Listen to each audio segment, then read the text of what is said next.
Posible umanong bahagi ng creeping invasion ng China mga tol, etong issue na pinag-uusapan natin itong mga nakaraan kung saan sinabi ng mga scholar ng China na bahagi ng probinsya ng Taiwan o ng Taiwan etong Batanes, which is ang Taiwan ay sinasabi nilang probinsya ng China. So technically, sinasabi nilang ang Batanes ay bahagi ng China. So ngayon mga tol, itong ating pamahalaan ay mahigpit na binabantayan ang mga bagong strategy.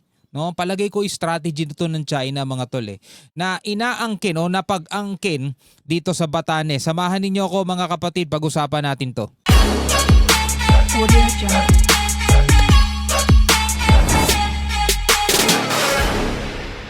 Alright, magandang araw sa inyong lahat. Welcome ulit sa ating bagong video reaction, review, commentary, opinion, criticism at kung ano-ano pa. Kung ikaw ay isang Pilipino, kalimutan mo muna kung sino ang iyong pinapanigang kandidato o politiko. Ang pag-usapan natin dito mga kapatid, yung karapatan natin bilang Pilipino at dapat talaga nating ipagtanggol ang ating bayan sapagkat eto na naman, may panibagong issue na naman mga tol na lumabas kung saan mga scholar na Chino ang nagsasabing bahagi ng kanilang bansa o ng China etong Batanes. Alam nyo na yan, ilang beses na natin itong pinag-usapan. Ngayon, mahigpit na itong binabantayan ngayon ng pamahalaan at sinasabing ito ay panibagong strategy ng China mga tol. So pag-usapan natin to, samahan ninyo ako. Samantala, posibleng bahagi po ng umano'y creeping invasion ng China sa West Philippine Sea. Ang pahayag ng ilang Chinese scholars na ang Batanes ay bahagi ng Taiwan. Mahilig sila magbago kasi ng history mga tol Ang sinasabi pa nga mga tol nung kanilang mga scholar, eto mga tol, ewan ko kung hindi maririnde tenga nyo rito Sabi nung kanilang mga scholar is wala daw basehan o batayan ang Pilipinas para angkinin natin etong Batanes.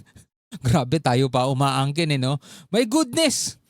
Mga kapatid, no, talagang hindi mo alam kung ano nasa isip nila. Bagamat ito'y wala pang official na pahayag mula doon sa kanilang gobyerno. Pero sabi nga gano'n ni Professor Renato De Castro, ito'y parang semi-official kasi hindi naman ito lalabas sa media, hindi ito sasabihin ng kanilang mga scholar kung wala daw yan pahintulot ng komunistang partido ng China.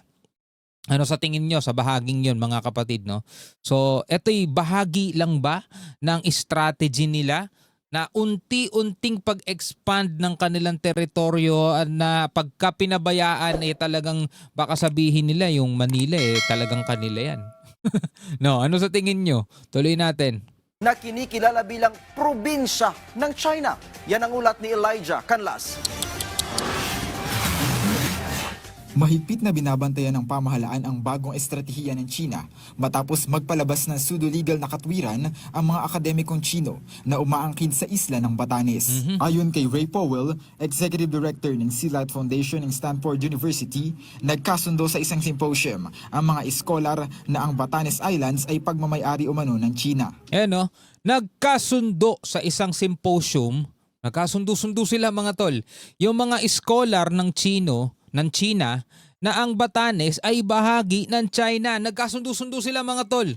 Hindi na nila kailangan pang sangguniin ang mga tawag dito, mga kinauukulan, international law o kung sino man ang dapat nandiyan dyan. Kumbaga, basta nagkasundo-sundo sila. Parang ganun din nagkasundo silang guhitan ng mapa, guhitan ng 9-dash line, gawing 10-dash line, nagkasundo-sundo sila dun. Then gusto nila maging official yung kilalanin ng buong mundo. Tindi. O panoorin natin to. Islands ay pagmamayari umano ng China. A symposium of Chinese academics assembled to justify China's claims to major new parts of the exclusive economic zone and the related patrols east of the Bashi Channel had unanimously concluded that the Batanes Islands belong to China. Binigyang diin ni Powell na ang hakbang na ito ay bahagi ng creeping invasion na dati nang ginamit ng China upang unti-unting sakupin ang Mischief Reef at Scarborough Shoal. Samantala, kaugnay nito ay binalaan naman ni Powell ang publiko. But do not mistake silence for restraint. when your government Coast Guard is already running intrusive patrols into the area now being claimed, you do not need a government spokesperson to read the claim aloud. Okay mga tol, ito yung dahilan kung bakit tayo nagsasagawa ng mga ganitong reaction video. Not just only para ma-educate tayo mga tol, kundi para na rin sa awareness nating mga Pilipino. Kasi dito sa Pilipinas, sad to say, nagkakaroon ng bahabahagi, di ba ngayon sa politika nagkakaroon ng bahabahagi. Minsan kahit magkakamag-anak nag-aaway-away dahil sa kanilang sinusuportahang politiko.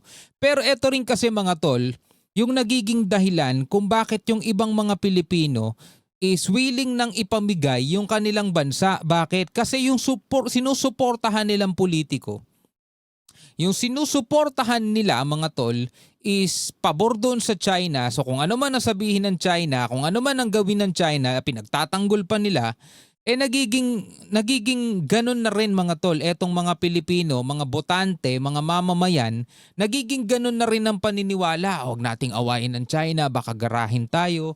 Diba? Kumbaga yun yung mina-mindset nila sa mga Pilipino, inaaway daw natin ng China. Hindi naman tayo nakikipag-away sa kanila. 'Di ba? O halimbawa na lang, bibigyan ko kayo ng example. O eto, pinapakalat ngayon ng mga academics nila, mga ano nila, tawag dito, scholar nila mga tol, na etong Batanes is bahagi ng China. So kapag ba tayo tumutol doon at sinabi nating wala kayong basehan diyan, ang Batanes ay parte ng Pilipinas, tanong nakikipag-away na ba tayo nun sa kanila? Gagamitin na ba yan ng mga politiko rito? Huwag niyong awayin ng China, baka girahin tayo niyan. O, biruin mo. Ano ngayon ang gagawin natin? Mananahimik na lang tayo. Hayaan na natin. Baka girahin tayo ng China, hayaan na natin. Kung inaangkin nila yan, di bahala sila. Basta huwag lang nila tayo girahin. My goodness, kung gano'n na magiging paniniwala nyo dahil sa mga politikong kinakampihan ninyo, mga tol, ano na nangyari sa Pilipinas? The patrols are the government's position. They have learned from China's creeping expansionism across places like Mischief Reef, Scarborough Shoal, Whitsun Reef, and Escoda Shoal, and are wise to apply those same lessons to Batanes. Madalas ding makitaan ng presensya ang Chinese Coast Guard sa Bashi Channel na isang critical na supply route at nagsisilbing northern flank ng depensa ng Pilipinas. Nagsisimula na sila na naman, no? Sa pamamagitan ng mga patrol na ito, lumalabas na ang China sa kanilang indineklarang 10-dash line ay lumalagpas na sa tinatawag na First Island Chain. Ayan na. Yung mismong ginuhitan nila ng 10-dash line, lumalagpas na sila doon mga tol. Anong ibig sabihin yun? Baka naiisip nila, teka, mukhang kulang yung 10-dash line natin, gawin nating 11-dash line. Tapos lalagpas na naman sila doon, teka, gawin na nating 12-dash line. Kung ano-ano naiisip nila eh. Hindi rin inaasahan ni Powell na makalulusot sa international scrutiny ang legal justification ng China. Aniya, layunin lamang nitong lumikha ng kalituhan upang gawing normal ang kanilang military at paramilitary presence sa mga teritoryo ng Pilipinas. Now, I don't think that their legal justification based on ownership of the Batanes Islands is going to survive any kind of international scrutiny. But all they really require for their narrative is enough ambiguity and enough muddying the waters so that they can say, well, you know, it's disputed. Yun na. Pinapalabo lang nila mga tol yung katotohanan hanggang sasabihin nila ay ito'y pinag-aagawan na ngayon. Disputed na ngayon yan. Sa hinaba-haba ng panahon mga tol, hindi naging disputed yung Batanes na yan. Malinaw sa ating kasaysayan, sa ating mga Pilipino na yan ay bahagi ng Pilipinas. Ngayon ginugulo na nila at ginagawa na nila ng kalituhan. Para sa mga Pilipinong ugok din, sasabihin nila, etong Batanes naman ay disputed island yan. Hindi pa natin napapatunayang atin yan. Patay tayo dyan mga tol. Ayan na. Pansin-pansin din ang pananahimik ng Chinese Embassy sa Manila na ayon sa mga analista ay isang taktika upang obserbahan kung huhupa ang issue o kung maaari itong i-frame bilang isang hotly debated academic topic sa hinaharap. Bukod dito, nagbabala na rin ang pamahalaan laban sa mga influence operations ng China na may layong manghimasok sa domestic politics. Abangan ninyo yung mga pro-China kung anong sasabihin nila rito. Partikular sa lokal na media at sistema ng edukasyon upang isulong ang kanilang geopolitical interests.